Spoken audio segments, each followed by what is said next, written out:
throughout the centuries, many great yogis and teachers and philosophers and later on modern scholars tried to uncover the essence of the Yoga Sutra. When we see the second sutra, Yoga Chitta Vritti Nirodha, which means basically the yoga is transcending the activity, the fluctuations of the mind. And Nirodha, some people say stopping or restraining, or just interpreting it with a very strainful practice. So many of these teachers come up with many different kinds of interpretation. But Vyasa, who is the author of one of the most definitive commentaries on Yoga Sutra, actually with 2 words, I would say casts a very clear light on what yoga is. And these 2 words are simply this: yoga, samadhi. And he repeats this 2-word sentence 40 times in his commentary. So again and again and again and again it comes up that yoga is transcending.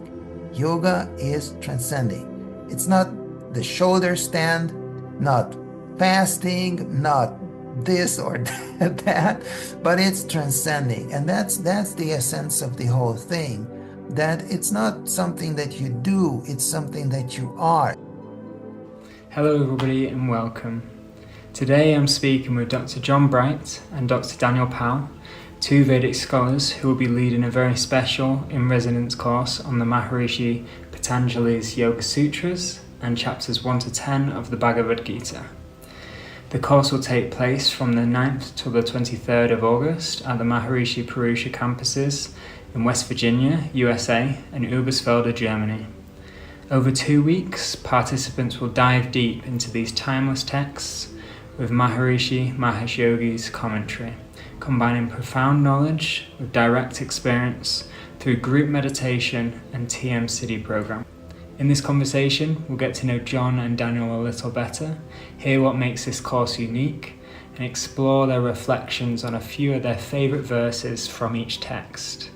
If you'd like to learn more or register, you'll find a link in the description below. Okay, so let's begin by getting to know you both a little bit.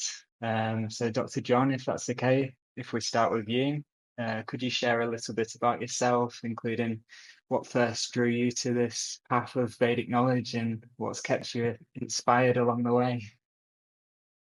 Well, thank you, Joel, and hi, Daniel.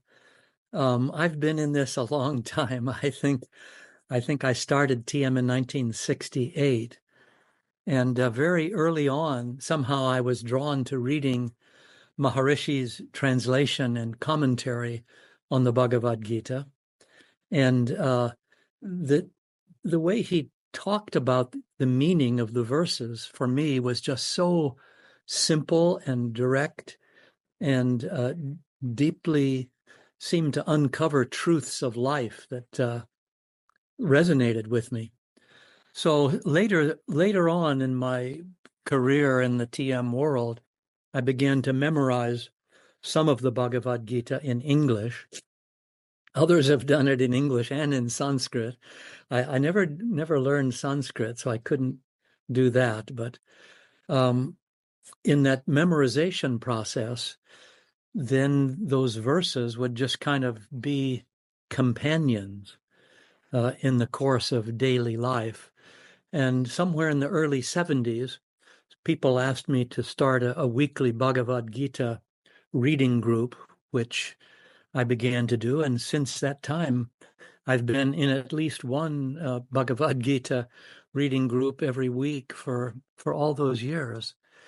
And what that does is it just allows you to see how amazing this document is, this ancient document of a conversation between an enlightened person and a really evolved person, but someone not yet enlightened.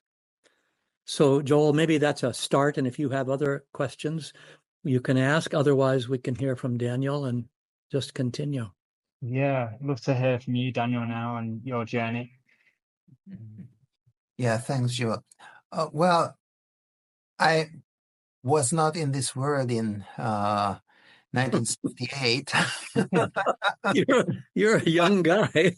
but I also started TM quite at a quite early age. I was 14 when I learned, Oh boy. and being a kind of like intellectually oriented person, um, and in it's interesting because I was in a situation where it's Eastern Europe. We at the time we didn't have internet. It was the early 90s. We didn't have access to books in Hungarian. We didn't have access to books in English either. And I was just hungry for knowledge, and all these little bits of knowledge that I had, I was extremely grateful for. And I was 19 years old. I just started college when one friend of mine who was a student at MIU at that time came home during the summer and gave me the Gita in English. Mhm. You know, immediately it became my favorite book. And I read it and reread it, and someone asked me if you were to go to a completely desolated island and they allow you only to take one book, what would it be? And without any hesitation, I said, "Oh, the Gita, Maharishi's commentary." And I also started to memorize some verses from the Gita in English and also in Sanskrit, because at that time the Gita inspired me to start learning Sanskrit. And while at university, I started learning Sanskrit. And so to put it briefly, the Gita has been my companion for 30 years. I'm still really fascinated by discovering newer and newer gems in this ocean of wisdom. And it's so amazing that it's only 700 verses, but as Maharishi says, it's the pocket edition of the entire Vedic literature. And there is a verse in Sanskrit which actually says that the Upanishads are like all the cows of knowledge, and Arjuna is the calf, and Krishna is the cow. And the wise person who reads the Gita is like someone who milks this cow that contains the essence of all the knowledge of the Upanishads and all the Veda, and he enjoys this. In Sanskrit, it's Duktham Gitamritam Mahat, which says this great uh, milked nectar from the Gita, Mm. basically. And so this nectar that Maharishi beautifully interprets us for this modern age, for this modern people that we are, that's one beautiful aspect of the Gita. And I think that the other is that Maharishi gave us this key, this master key that he calls transcending and transcendental meditation, that provides us a key for understanding the entirety of the Gita. Because, some people say that, oh, it's about action, it's about devotion, it's about religion, it's about philosophy. But Maharishi makes this whole thing so simple and so beautiful. So most likely that's the reason why I was and becoming a student of philosophy and then earning a degree in Indian philosophy at university. Still, this Gita and with the translation and commentary by Maharishi remain with me and stay with me throughout the years. This makes me Beautiful. hearing you, Daniel, makes me want to take this course that you and I are going to give. Very beautiful. Very Me beautiful. too. Yeah, I just wondered if I'd love to hear both of you.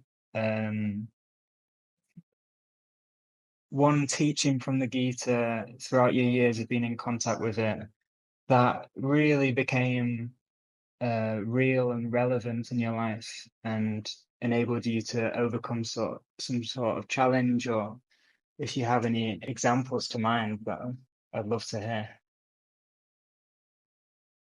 Go ahead, Daniel. Okay. There's so many to limit ourselves That's to the one or two. that's the thing that you can't. It's very difficult to pick one. Yeah. Because there are at least 700 gems in the Gita. But as you will see on the course, when you come and attend, that even within one verse there are sometimes several gems. So that's the beauty of this teaching, and also what Maharishi does in the appendix of the Gita, that he shows that each verse contains the essence of all the 6 systems of Indian philosophy. So often with one word or with an expression, there is a teaching on some aspect of philosophy. So it's extremely difficult just to pick one because there are so many. There are so many of these verses. But Daniel, if I could just interrupt, one other point is that the wisdom that we're sort of drinking from the Bhagavad Gita also is highly dependent on what Maharishi says about the verse. Oh yeah, definitely. And so often that's, we really extract that deepest wisdom in his commentary. But go on with your verses.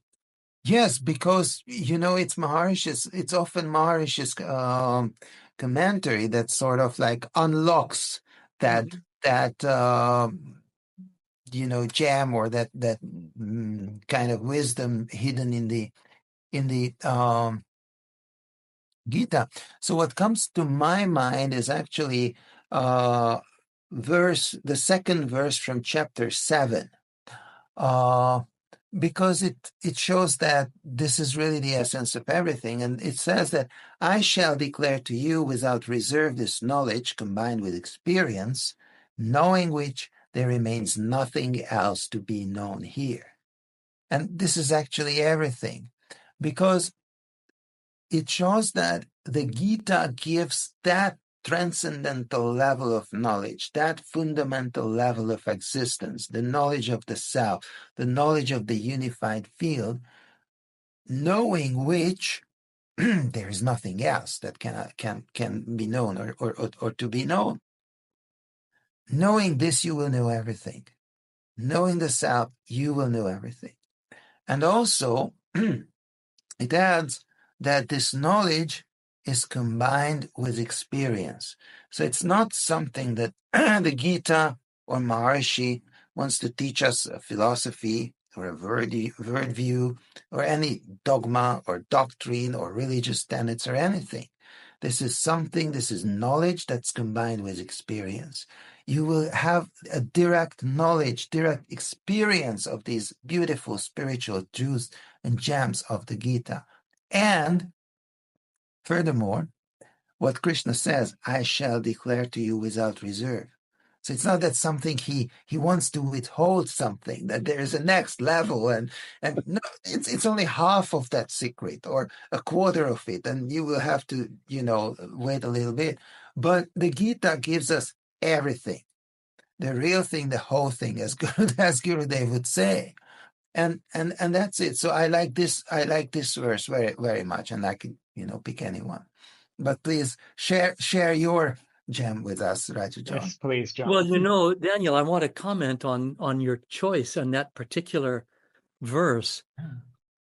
When I work in teaching TM and leadership principles from the Bhagavad Gita with leaders, mostly in business. And a question I ask them sometimes is, if a magic genie were to appear in front of you and grant any wish that you have, what would your wish be for? And it reminds me of when we were kids and we would play that game. What would you wish for if you could have anything? And there would always be one kid who would say, well, I would wish that anything I wished for, I could have. And so that's what that verse is doing. And what I'm hoping that these leaders will recognize is that if they pursue consciousness, growth of consciousness, then everything else that they could possibly desire will come from the fulfillment of that one desire. So I love the verse that you chose. There are two verses that have been really meaningful to me. One is chapter 4, verse 34. And I remember on my teacher training course, someone pulled me aside and said, "Look at this verse, John." And so I went home and read it, and it said, "Know this." So it's almost like a commandment from Krishna. This is what you need to know. Through homage, repeated inquiry, and service, the men of knowledge who have experienced reality will teach you knowledge. And so seeing that, I realized, boy, we are so fortunate to have this man of total knowledge who clearly, being around Maharishi, you could feel that he had experienced reality fully. And reading what he had written and hearing what he said, he seemed to know everything, just the way it seemed. And he seemed to be able to satisfy the questions of people who were scientists and other people who were business people and other people who were average people or athletes or fishermen or moms or children. It didn't matter what direction you were coming from or how deep or complex the question might be. Maharishi would have an answer which would satisfy that person and everybody else who was listening. That knowledge of knowledge is, I think, the way to think of it.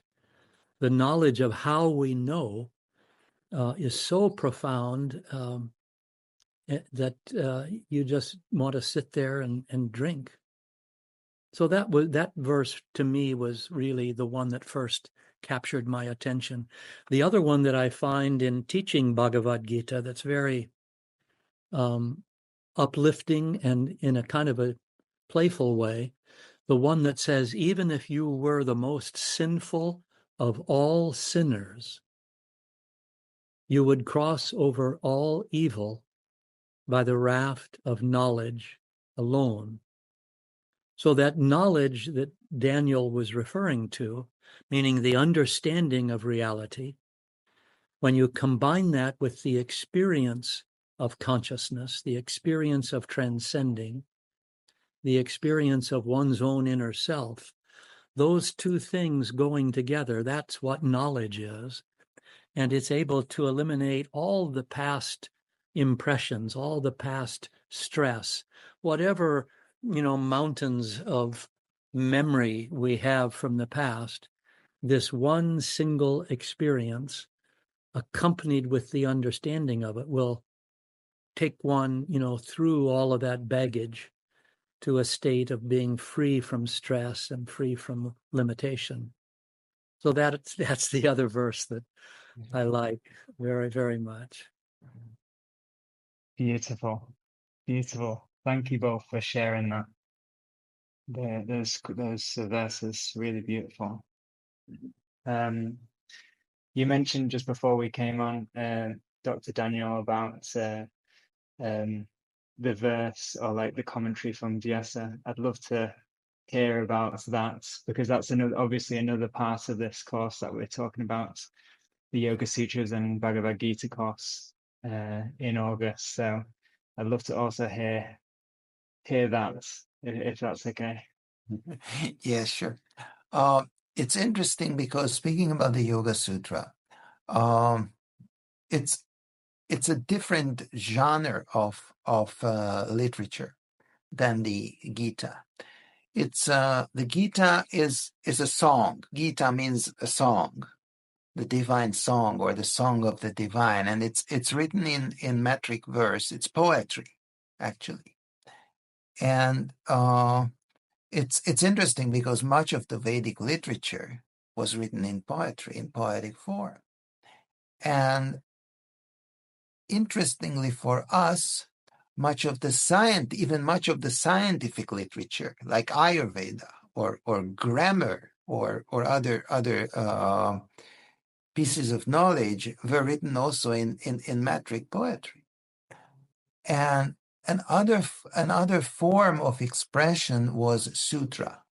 And sutra is like a thread, or it's like a guiding line, actually, that helps us through understanding or knowing that aspect of Vedic knowledge.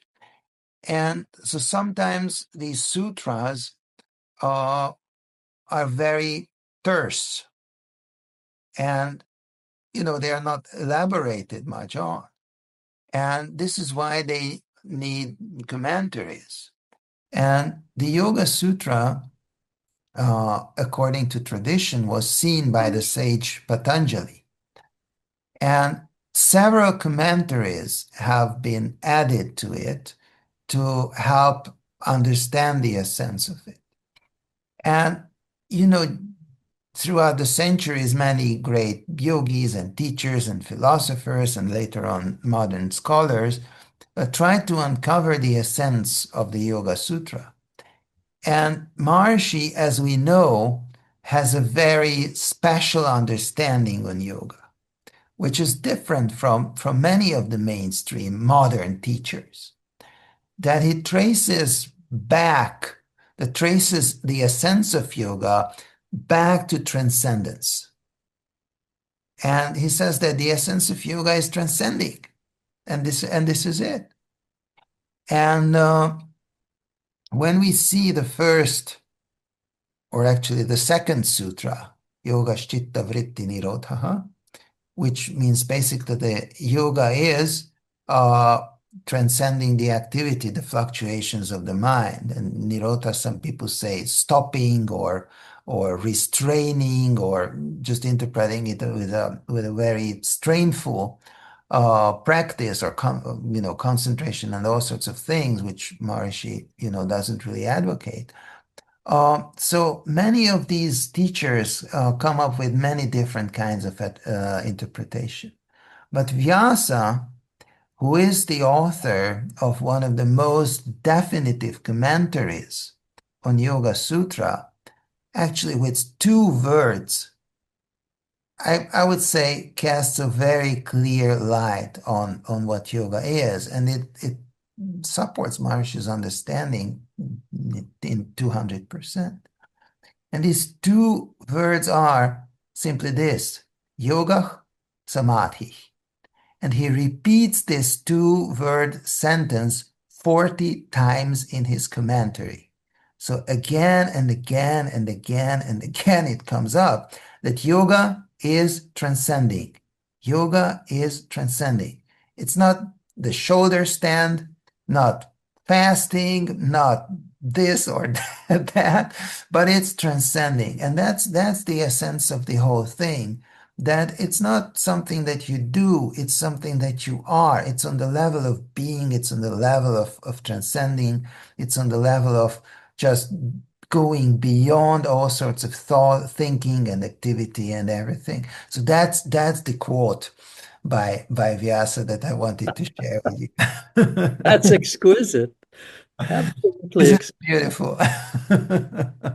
And I think you're addressing something, Daniel, that everyone should be reminded of. People who will be on our course have all taken the TM City program. Yes. And when I took the TM City program in 1976, 77, Maharishi had us read that. Are you reading the Mukherjee translation? Is that the one that you were referring to with the Vyasa commentary, Daniel? I think it's a more recent translation that also I have several editions. The edition that I have also has a Shankara's commentary in it. I see. Okay. Well, he had us read the Yoga Sutras with Uh-huh. multiple commentaries. We must have read it in the course of our 6-month Uh-huh. training. We must have read it 4 or 5 times. Oh, uh-huh. But he felt that it was valuable Uh-huh. siddhas to see this, I would say, impeccable logic, which breaks down step by step, sutra by sutra, how the mind works, how the mind gets into trouble when it forgets its source, when it has lost the experience of samadhi. And so, as you said, the first chapter just delineates just beautifully. Here's what yoga is. Here are the other states the mind can be in, all these, memory and sleep and dream and these sorts of things. And it's we had a course on the Yoga Sutras where all we did was what you and I are going to do in this upcoming course was just read it and then supplement our reading with videos by Maharishi, where he's really giving us that essence. But just to give a feeling of this kind of logical progression, I'm looking at the chapter on practice, which is the second pada, the second chapter in the Yoga Sutras. And he says the purpose of yoga is to cultivate samadhi, just as you were saying, and to weaken afflictions, the causes of suffering. Then the next verse says, the causes of suffering are ignorance, individuality, attachment, aversion, and clinging to life. And then, just as Maharishi has explained to us in very great detail, ignorance is the source of the others. Ignorance is perceiving the non-eternal as eternal, the impure as pure, suffering as happiness, and the non-self as self. So, that's such a really clear breakdown of what happens when we transcend and what happens when we practice the TM City program. We take something that is the non-self, a mantra or a sutra, and we experience it finer and finer and finer, and then we gain that state of samadhi, which then erases that condition of ignoring consciousness, ignoring ourself, and deliver us into the experience of yoga. The system is so tight and simple and easy and extraordinary. That's beautiful. Thank you very much, both of you. You both really gave a real glimpse into what people may experience on this course, like that kind of discourse in between on these verses, and yeah, that's a really beautiful demonstration of that. Do you have It any would other be nice verses to. that you feel going down? Sorry, if I may add one thing, and Yeah, which would be very valuable for all those people who are interested in this course, that on this course, it's a rounding course. So there will be ample time for the people to have a direct experience of samadhi and long practice of the Yoga Sutras and the siddhis. So it's not simply an intellectual course, it's a rounding course with long rounds, and it gives enough time. And all of you who have been on such courses, you might recall this experience, something that I've had several times, and I'm definitely sure that Raja John and also Joa, you can kind of support me in this, that you go through a Maharishi video, you read the Gita, you read the Yoga Sutras, and then you sit down and have some experience about that knowledge. And then again, something comes up, and again, you experience it. Somehow it's divinely orchestrated that it gives something. So this is the value of these courses, that it gives you the direct experience, knowledge and experience, as the Gita said. So that's the value of such courses. And commenting, another step in that, Daniel, is that when we're meditating together, it's more powerful. We know that. Yeah.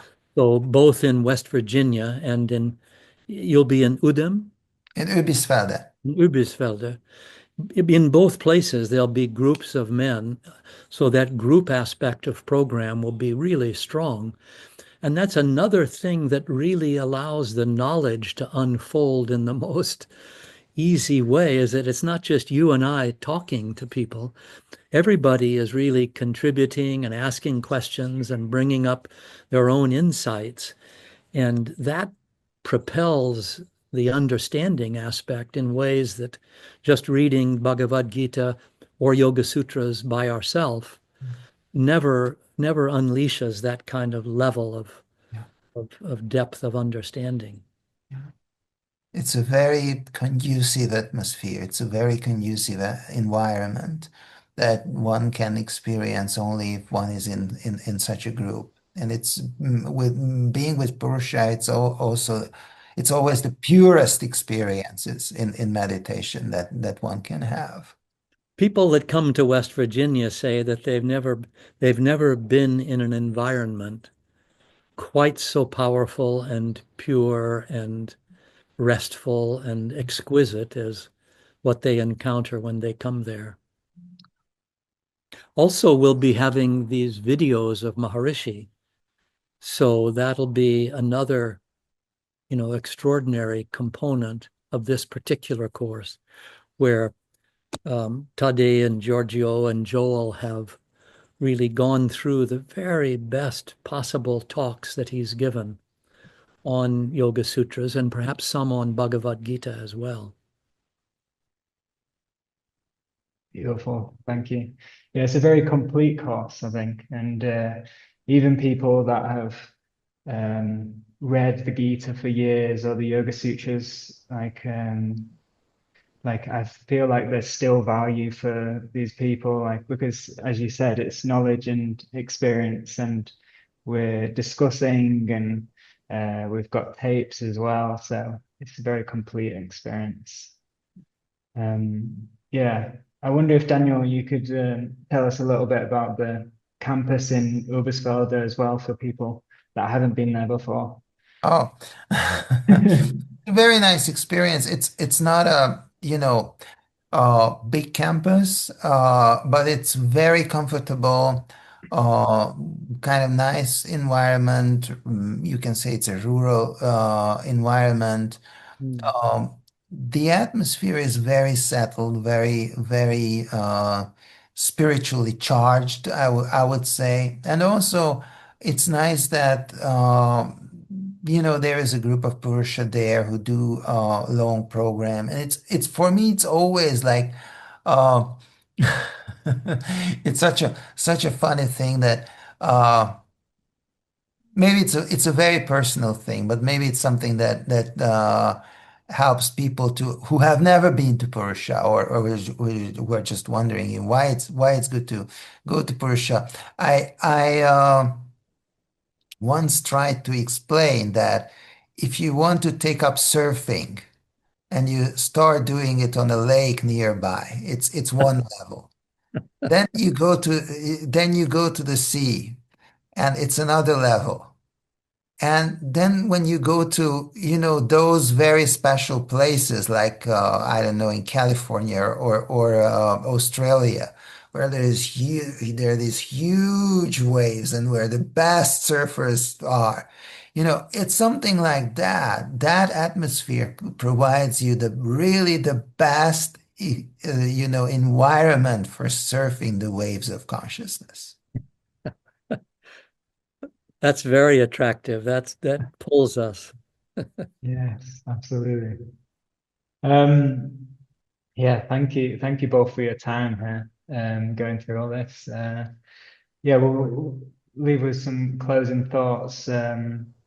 What do you both hope that people, attendees of this course, like, will take away from this course?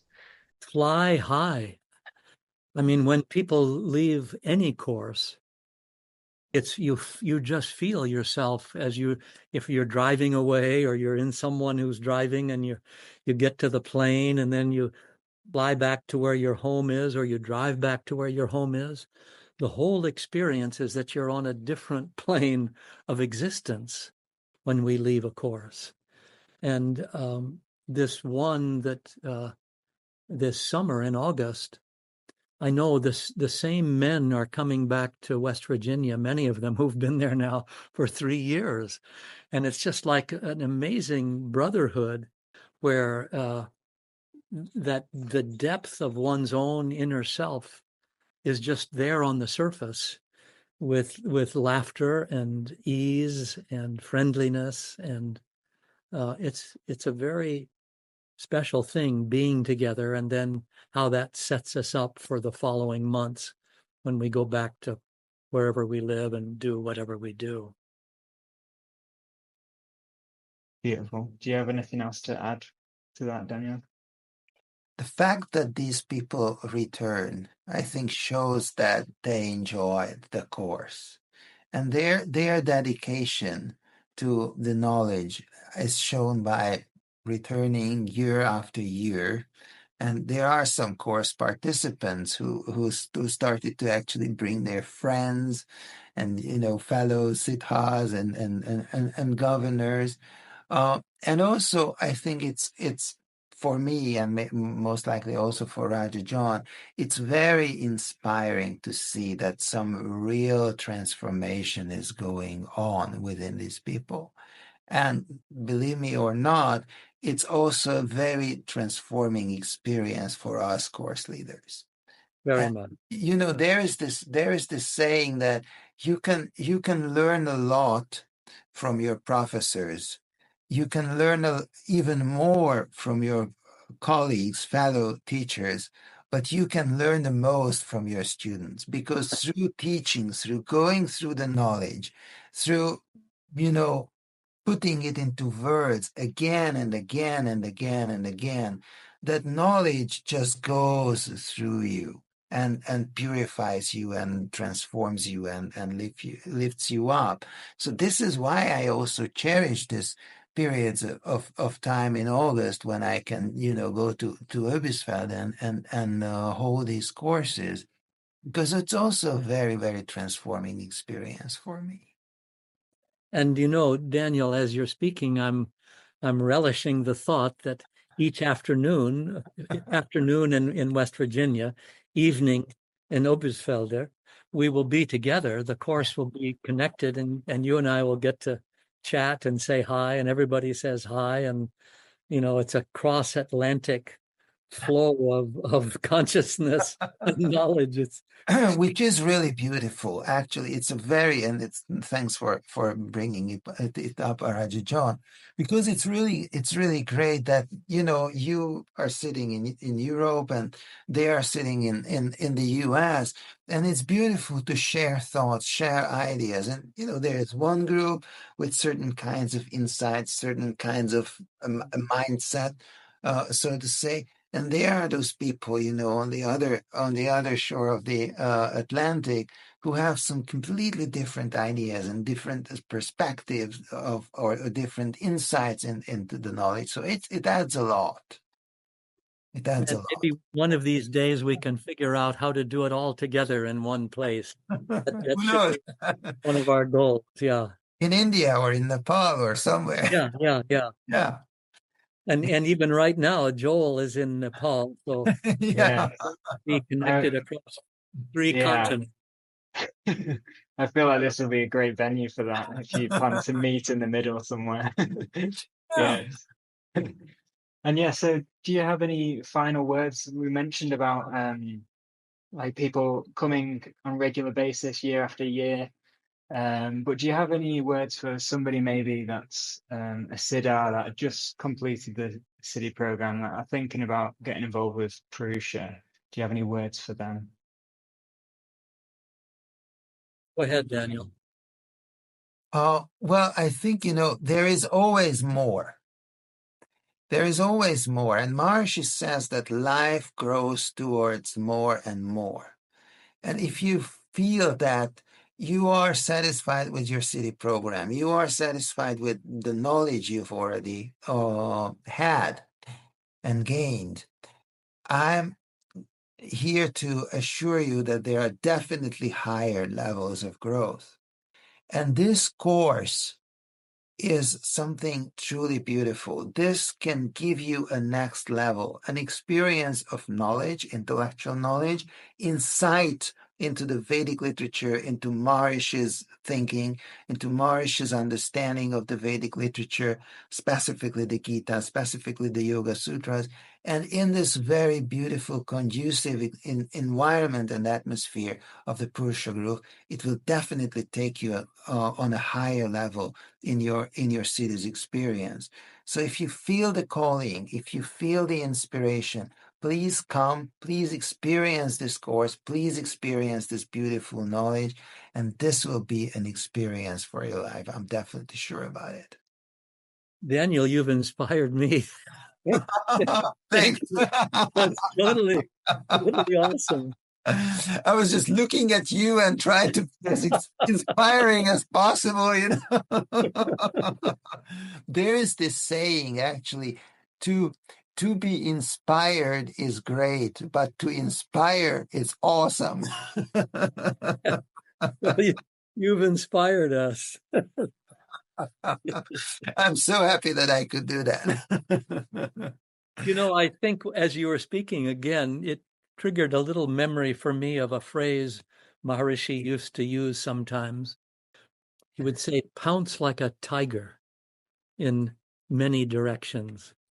So if those listening to this video are sitting at home, even without some great desire to go on a course, but just maybe some passing fancy, just take hold of that fancy and pounce, because our experience is that whenever we sort of go for knowledge, then the return on that investment is beyond what we are able to imagine before we make the investment. Before, it's all on the level of our imagination. Oh, what will I get, or what will it be like? But once we take that step and take that deep dive, then the outcome it's just incomparable. So we look forward to doing that all together this summer. Beautiful. Yeah. Thank you both for your time and discussing these points. And yeah, you've really inspired me and probably other people too. If you've been inspired by this conversation, the upcoming in-residence course on the Maharishi-Patanjali Yoga Sutras in chapters 1 to 10 of the Bhagavad Gita will be held from the 9th till the 23rd of August at the Maharishi-Purusha campuses in West Virginia and Oberstwalde in Germany. You'll find a link in the description below with more details if you want to find out any more, and you can also register on that website. Feel free to share this video with anybody that you might feel would benefit from this discussion, and thank you very much for watching, and we hope to see you at an upcoming course soon.